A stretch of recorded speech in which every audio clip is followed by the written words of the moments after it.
विद्यार्थियों को घनमूल से संबंधित प्रश्न सिखाए जा रहे हैं। आज हम कुछ नए प्रश्नों को हल करना सीखेंगे। प्रश्न है लघु विधि से घन ज्ञात कीजिए। तो घन का मतलब होता है घात 3। जैसे पिछले वीडियो के माध्यम से तुम्हें सिखाया गया था कि 16 का घन माने 16 की घात 3, अर्थात 16 गुणित 16 गुणित 16। आज हम घन ज्ञात करने के लिए तुम्हें एक सूत्र के माध्यम से सिखाएंगे।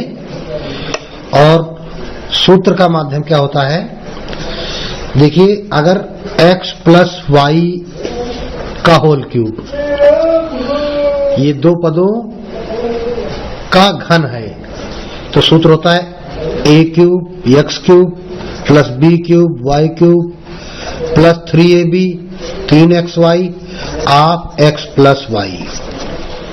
ये सूत्र होता है। इसी प्रकार x माइनस वाई का होल क्यूब बराबर x cube minus y cube minus 3xy of x minus y. इन्हीं सूत्रों का प्रयोग करते हुए हम तुम्हें दिए गए इन राशियों का मान ज्ञात करना सिखाएंगे।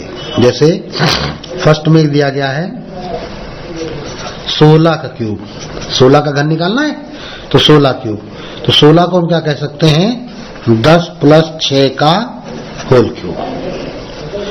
16 को 10 प्लस 6 कह सकते हैं। तो आप देखिए पहले क्या होगा, a प्लस बी का होल क्यूब बन गया x प्लस वाई का होल क्यूब, तो x क्यूब माने 10 का क्यूब प्लस y क्यूब माने 6 का क्यूब प्लस 3xy, तो 3 गुणित 10 गुणित 6 आप x plus y, x plus y माने 10 प्लस 6। ये हो गया। अब इसी को हल कर देंगे तो 10 का क्यूब 10 दाम 100 दाम 1000, 6 का क्यूब 6 चरम 36 छक्का 216 प्लस ये देख लीजिए क्या होगा, 3 छक्का 18 दाम 180 गुणित ये 10 6 16। तो बराबर जब इसको हल करेंगे आप तो ये क्या हो जाएगा, पहले इसका गुणा कर लेते हैं। 16 0 0 16 8 16 छक्का 96 16 7 112 16 8 128 हासिल है 12, 16 कम 16 और 12 28 हो गया। और ये जोड़ दीजिए 1216 प्लस, अब ये जोड़ दीजिए 6 8 1 9 8 2 10 2 1 3 1 4 4096। ये उत्तर आपका आ गया। इसी प्रकार सेकंड वाले में देखिए क्या लिखा हुआ है, सेकंड में लिखा हुआ है 39। तो 39 का क्यूब निकालना है। इसको देखिए कैसे हल करेंगे। इसको आप लिख सकते हैं 40 माइनस 1 का whole cube, a minus b का होल क्यूब, या x माइनस वाई का होल क्यूब बन गया, x cube minus y cube minus 3xy of x minus y. तो पहले 40 क्यूब माइनस 1 क्यूब माइनस 3 गुणित 40 गुणित 1 ऑफ 40 माइनस 1। तो 4 चक्कू 16 चक्कू 64 और इस पर 3 जीरो लग जाएंगे। 1 का क्यूब 1 रहेगा, 40 से 120 हो गया, और ये 40 में गया 39। अभी इसका जब गुणा करोगे तो 1 जीरो लगा लोगे, 12 9 108 बचे 10, 12 36 10 46 है ना, माइनस ये माइनस 1, ये 64,000। अब ये दोनों माइनस के हैं, ये जुड़ जाएंगे तो 1 8 6 4 माइनस 64,000। अब 64,000 से घटा लीजिए, 10 में 1 गया 9, 9 में 8 गया 1, 9 में 6 गया 3, यहाँ पे 4 के बजाय 3 बचे, तो 13 में 4 गया 9 और यहाँ 5, तो 62,319। ये आपका निकल आता है कितना, 39 का होल क्यूब। इसी प्रकार अगला पार्ट देखते हैं। थर्ड पार्ट क्या दिया गया है, 71 का होल क्यूब। तो इसको क्या लिखोगे, 70 प्लस 1 का होल क्यूब। तो यहां सूत्र लग जाएगा x प्लस y का होल क्यूब। तो पहले 70 का क्यूब प्लस 1 का क्यूब प्लस 3 गुणित 70 गुणित 1, 3 का दोनों में गुणा कर देते हैं आप 70 प्लस 1, तो 7 सते 49 सते 343, 3 जीरो लग जाएंगे। 1 का क्यूब 1 प्लस 3 सते 21, 210 और प्लस 70 गुणित 70 1 71, यहां बीच में गुणा का निशान हो जाएगा। अब 21 का गुणा 71 में ये करेंगे, जीरो उतार लेंगे, 21 1 कम 21 और एक हासिल 2, 21 सत्ते 147, 2 149 प्लस 1 प्लस 343। अब सब जोड़ लीजिए, 0 1 0 1 हो गया, फिर 1 0 1 हो गया, 9 0 9 हो गया, फिर 4 3 7 हो गया, 4 1 5 हो गया, ये 3, तो ये आ गया 3,57,911। ये 71 का निकल आया। इसी प्रकार फोर्थ पार्ट में दिया गया है 125 का होल क्यूब। 125 को क्या लिखोगे, 100 प्लस 25 का होल क्यूब। अब जब इसे हल करोगे तो क्या हो जाएगा, 100 का क्यूब प्लस 25 क्यूब प्लस 3 गुणित 100 गुणित 25 आप 100 प्लस 25, आप आखिरी में क्या होगा, 100 प्लस 25 होगा। तो आप देखिए भाई, 100 का क्यूब 1 का क्यूब 1 और 1 2 3 4 5 6, 2 जीरो है तो 6 जीरो लग जाएंगे। 25 25 सही 625 और 625 में फिर 25 का गुणा करोगे, 625 में जब आप फिर 25 का गुणा करोगे तो कितना हो जाएगा, देख लीजिए गुणा करके। 625 में 25 का गुणा कर लीजिए, 25 पंचे 125, हासिल आए 12, 25 दूनी 50, 50 और 12 62 और 25 छक्का 150 और 6 156, 15,625 आ गया। तो 15,625 प्लस 25 3 75 और 100 का गुणा 7500 हो जाएगा। आप 100 में 100 जोड़ दोगे तो 125 आ जाएगा। अब देखिए भाई, इन दोनों को चाहो तो जोड़ लो, तो ये तुम्हारे 5 2 6 5 1 1 2 3 4 5 अंक, 1 2 3 4 5 अंक और ये 10 इधर का हो गया, प्लस 7500 का इसमें गुणा करना होगा, तो 2 जीरो लगा लीजिए। 75 और 125 का गुणा कर लीजिए अलग कहीं, 75 125 का गुणा कर लीजिए, 5 25 5 2 10 2 12, 5 1 5 1 6, फिर 7 से 7 5 35, 7 2 14, 3 17, 7 1 7 1 8, 5 5 2 7, 7 6 13 और 8 1 9, 9,375 ये इतना आ गया। अब जोड़ दीजिए, 5 0 5, 2 0 2, 6 5 11, 5 7 12, 1 13 और 1 3 4 1 5 और 9 और 10 19, ये इतना आ गया आपका। कितना आ गया ये, अगर इसको निकालोगे तो 19,53,125, तो ये माना आपका निकल आया। अब देखते हैं अगला सवाल विद्यार्थियों के सामने है, निम्न संख्याओं में किस संख्या से गुणा करें कि गुणनफल पूर्ण घन बन जाए। अर्थात ये जो संख्याएं दी गई हैं ये पूर्ण घन नहीं है। क्या करना है, पूछा जा रहा है कि इनमें अभी और काहे से गुणा किया जाए कि ये पूर्ण घन बन जाए। तो घन संख्याएं कौन सी होती हैं, पहले तो ये समझना जरूरी है। पहले हम विद्यार्थियों को समझा देते हैं कि घन संख्याएं कौन सी होती हैं। जैसे 8 के आप गुणनखंड लिखते हैं 2 दूनी 4 दूनी 8, अर्थात 8 के जब गुणनखंड करेंगे तो एक ही संख्या 3 बार गुणा के रूप में आती है, तो इसलिए इस संख्या को कहा जाएगा पूर्ण घन संख्या। अभी और कोई पूर्ण घन संख्या देखते हैं, जैसे 64 के गुणनखंड जब निकालोगे 2 गुणित 2 गुणित 2 गुणित 2 गुणित 2 गुणित 2, यहां 2 2 के 2 जोड़े बन जाएंगे, अर्थात ये 4 चकू 16 चकू 64, 4 का क्यूब होगा, ये 4 का घन है। ठीक, इसी प्रकार 125 5 का घन है। तो जब गुणनखंडों में 3 बार एक संख्या लेकर उनके पूरे गुणनखंड बन जाए, तब उनके प्राप्त गुणनफल वाली संख्या पूर्ण घन संख्या कहलाती है। तो चलिए हल करते हैं फर्स्ट वाला। तो पहले हम निकालेंगे क्या, इसके गुणनखंड निकालेंगे।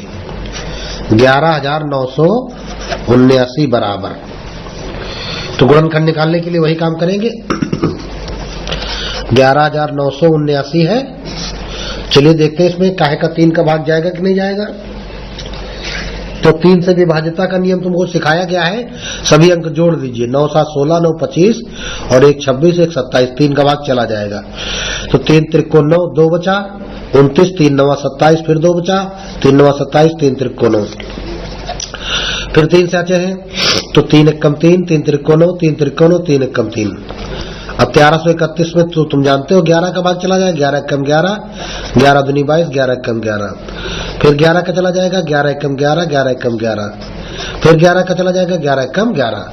तो इस प्रकार जो गुणनखंड निकल आए हैं उनको लिख लेते हैं। 3 गुणित 3 गुणित 11 गुणित 11 गुणित 11। अब ये गुणनखंड आपके निकल आए।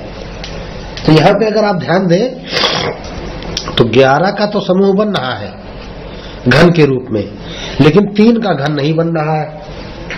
तो 3 का घन बनाने के लिए हमें करना क्या होगा, 3 का गुणा करना पड़ेगा। तो यदि हम 3 का गुणा कर देंगे तो 3 का भी घन बन जाएगा, 11 का भी बन जाएगा, अर्थात तब ये संख्या पूर्ण घन बन जाएगी। तो लिखेंगे यहाँ पे जितना कम हो वही लिखते हैं। यदि 11,979 में 3 का गुणा कर दें तो गुणनफल पूर्ण घन बन जाएगा। अब देखते हैं इसी प्रकार सेकंड वाला दिया गया 8,788 दिया गया है। अब आप इसके गुणनखंड निकाल लीजिए।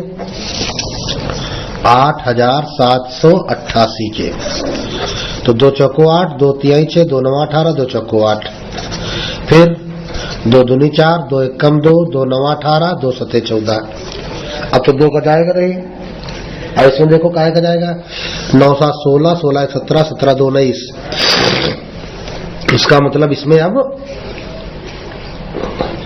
उसका भी नहीं जाएगा, 3 का भी नहीं जाएगा, तो 5 का भी नहीं जाना है। 7 का देख लेते हैं। 7 3 21 और 7 1 कम 7, 7 का भी नहीं जाएगा। 7 के बाद अभाज्य संख्या कौन सी है, 11, 11 का तो जाएगा नहीं। 1331 वाले में जाता है। तो 13 का देखते हैं। 13 1 कम 13, बचेंगे कितने, 13 8 21, 8 के 89 हो जाएंगे। 13 6 78, 78 बचेंगे 11, 117 हो जाएगा। 13 9 117, 13 का चला जाएगा। तो 13 1 कम 13 और 13 6 78, 13 9 117, फिर 13 का जाएगा। 13 1 कम 13, 3 बचेगा 39, 13 39, फिर 13 1 कम 13। तो इस प्रकार 2 गुणित 2 गुणित 13 गुणित 13 गुणित 13, 2 गुणित 2 गुणित 13 गुणित 13 गुणित 13। तो 13 का यहाँ घनमूल, 13 का घन बन रहा है, 2 का घन नहीं बन रहा है। तो यदि हम 2 का गुणा कर दें, एक बार 2 और यहां लिख जाए तो घन हो जाएगा।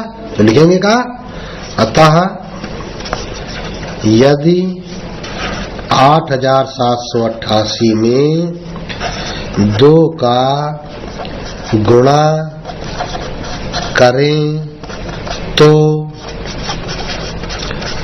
गुणनफल पूर्ण घन बन जाएगा। सवाल आपका हो गया। अब देखते हैं थर्ड पार्ट। तो थर्ड में देख लीजिए क्या दिया गया था। थर्ड में दिया गया 27,648। 27,648 इसके गुणनखंड निकाल लीजिए। दिया गया है 27,648। 27,648 2 से भाग जाएगा। 2 एकम 2, 2 तिहाई 6, 2 अठे 16, 2 दूनी 4, 2 चौको 8, 2 छंक 12, 2 नवा 18, 2 एकम 2, 2 दूनी 4, 2 तिहाई 6, 2 चौको 8, 2 पंचे 10, 2 छंक 12। अब देखिए 2 एकम 2, 2 सते 14, 2 दूनी 4, 2 अठे 16, फिर 2 अठे 16, 2 छंग 12, 2 चौको 8, 2 चौको 8, 2 तिहाई 6, 2 दूनी 4, 2 दूनी 4, 2 एकम 2, 2 छंग 12, 2 एकम 2, 1 में जाएगा नहीं 0, 2 अठे 16, फिर 2 से, फिर 2 पंचे 10, 2 चक्को 8, 2 दूनी 4, 2 सते 14, 3 नवा 27, 3 त्रिको 9, 3 एकम 3। तो देखिए एक जोड़ा देखो 3 का बन गया, फिर एक जोड़ा 2 का बन गया, फिर दूसरा जोड़ा 2 का बन गया, फिर तीसरा जोड़ा 2 का बन गया। तो अब यहाँ पे गुणनखंड लिख देते हैं। 2 गुणे 2 गुणे 2 गुणे 2 गुणे 2 गुणे 2 गुणे 2 और 2 के बने थे 3 जोड़े, 1 जोड़ा 2 जोड़ा 1 2 बच गया था, गुणे 2 गुणे 2 गुणे 2 गुणे 3 गुणे 3 गुणे 3 इतना हो गया। तो अब देखिए 3 का जोड़ा बना, 2 का बना था, फिर 2 का बना था, 2 का बना था। अभी इस 2 का घन नहीं है। इस 2 का घन बनाने के लिए आपको 2 इंटू 2 बार, क्योंकि 3 बार में घन बनता है, तो 2 बार जब करेंगे तब आएगा। तो कितना हो जाएगा 2 दूनी 4।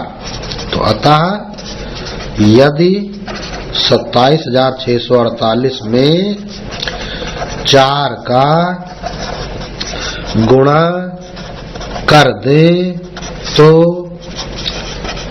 गुणनफल पूर्ण घन बन जाएगा। ये आपका प्रश्न पूरा हो गया।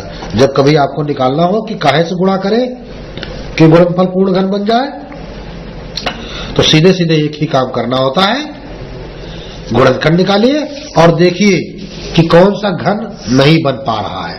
जो नहीं बन पा रहा है उसी को आप जितना बनाने के लिए गुणा करना हो वही कर दीजिए। अगला प्रश्न है तुम्हारे सामने, निम्न संख्याओं में किस संख्या से भाग दें कि भागफल पूर्ण घन बन जाए। मैंने पिछले सवाल का बिल्कुल उल्टा हो गया। 3136, पहले हम इसके गुणनखंड निकालेंगे और ये गुणनखंड हमको निकालने का है कि 3136 के निकालने हैं। तो चलिए देखते हैं भाई 3136 के। तो 2 एकम 2, 2 पंचे 10, 2 छंग 12, 2 अठे 16, 2 सते 14 और 2 अठे 16, 2 चौको 8, 2 तिहाई 6 और 2 नवा 18, 2 दूनी 4, फिर 2 से 2 एकम 2, 2 नवा 18, 2 छंग 12, फिर 2 नवा 18, 2 अठे 16, 2 चक्को 8, क्या हो जाएगा 2 चौको 8, 2 नवा 18, 7 सते 49, 7 एकम 7। तो देखिए 2 2 का एक जोड़ा, 2 2 का दूसरा जोड़ा और 7 7 के जोड़े में एक साथ कम पड़ रहा है। चलिए लिखते हैं पहले 2 गुणे 2 गुणे 2 गुणे 2 गुणे 2 गुणे 2 गुणे 7 गुणे 7। अभी इस सवाल में हमको क्या बताना था कि किस संख्या से हम भाग दें। भाग देने का मतलब हो गया कि ये जो पूर्ण घन संख्या जो बनाई जा रही है, तो इसमें फालतू क्या है। जो फालतू, अगर हम ये 7 गुणे 7 इतना जो है कम कर दें, इसको हटा लें, तो ये देखिए पूर्ण घन संख्या है। तो अर्थात इसमें हमें अगर पूछता क्या गुणा करें तो 1 7 का यहां गुणा कर देते तो पूर्ण घन बन जाता है। लेकिन जब पूछा जा रहा काहे से भाग दे, तो इसका मतलब है कि कौन क्या राशि ज्यादा है इसमें। 7 × 7 ज्यादा है, तो हम करेंगे क्या, तो आता है 3136 में यदि 749 का भाग लगा दें तो भागफल पूर्ण घन बन जाएगा। अब आते हैं सेकंड वाला, दिया गया 27,648। अभी 27,648 के गुणनखंड अभी आपने निकाले थे। 27,648 के जो गुणनखंड है वो अभी आपने पिछले सवाल में निकाले थे। तो देखते हैं क्या निकाले थे 27,648 की। ये देखिए इस प्रश्न में अभी निकाले थे आपने। 1 2 का जोड़ा, दूसरा 2 का जोड़ा, तीसरा 2 का जोड़ा, चौथा 3 का जोड़ा और 1 2 फालतू था। यही लिख लेते हैं। 2 गुणित 2 गुणित 2 गुणित 2, फिर गुणित 2 गुणित 2 गुणित 2, फिर गुणित 2 गुणित 2 गुणित 2, गुणित 3 गुणित 3 गुणित 3, इतना निकला था। 2 2 का 1 जोड़ा, दूसरा जोड़ा, तीसरा जोड़ा और 3 का 1 जोड़ा, 2 फालतू है। तो अब इसमें वही उत्तर हो जाएगा। क्या उत्तर बन जाएगा, अतः यदि 27,648 में 2 का भाग लगा दें तो भागफल पूर्ण घन बन जाएगा। भागफल क्या होगा, पूर्ण घन बन जाएगा। अब इसी प्रकार थर्ड सवाल भी तुम्हारे सामने है। थर्ड में दिया गया 540, तो थर्ड भी लगा लेते हैं। क्या लिखेंगे, 540 बराबर, तो 540 का गुणनखंड निकाल लीजिए। देख लीजिए भाई, 540 2 दूनी 4, 2 7 14 0, फिर 2 1 2, 2 3 6, 2 5 10, फिर 5 से जाएगा, 5 दूनी 10, 5 7 35, 3 9 27, 3 3 9 और 3 1 3, 3 का 1 जोड़ा बन गया। 2 गुणित 2 गुणित, तो 2 गुणित 2 गुणित 3 गुणित 3 गुणित 3 गुणित 5। अब इसको ध्यान दीजिए जरा, 2 वाले घन में भी 1 कम है और 5 वाले घन में 5 5 2 बार कम है। तो इसका मतलब कितना, 2 यहां और 5 × 5 यहां, तो 5 × 5 5 25 और दूनी 50। तो इसलिए यदि 540 में 50 का गुणा कर दें तो गुणनफल पूर्ण घन बन जाएगा। तो इस प्रकार हमने तो क्या देखा कि जब पूछा जाए काहे से भाग दें कि भागफल, तो सॉरी यहां गुणनफल जो लिखा है यहां पे होना चाहिए भागफल। जहां गुणा करने को कहा ये गुणा नहीं, यहां था भाग। अब जब 540 के गुणनखंड किए तो इसमें क्या देखा, क्या फालतू निकल रहा है, बस केवल इसका घन बन रहा है। ये भी फालतू है, ये भी फालतू है। तो 2 दूनी 4 पंचे 20। तो अतः यदि 540 में 20 का भाग लगा दे तो भागफल पूर्ण घन बन जाएगा। तो इस प्रकार हम देखते क्या है कि जब पूछा जाए कि काहे का भाग लगाएं कि भागफल बन जाए पूर्ण घन, तो आपको करना क्या होता है, जो फालतू होता है उतना हटा देते हैं। जैसे ऊपर वाले प्रश्न में देखिए, इसमें 2 फालतू था, ये सब देखिए घन बना लिए गए। और इससे पहले वाले में यहां पे देखिए ये बन गया जोड़ा, ये भी जोड़ा बन गया था, ये भी घन है, ये भी घन है। इसमें 7 × 7 फालतू था, तो 49 का भाग लगाने पर। और जब पूछा जाता है कि काहे से गुणा कर दे कि गुणनफल पूर्ण घन बन जाए, अर्थात जो कमी होती है उतना लिखा जाता है। तो इस प्रकार ये सवाल आपके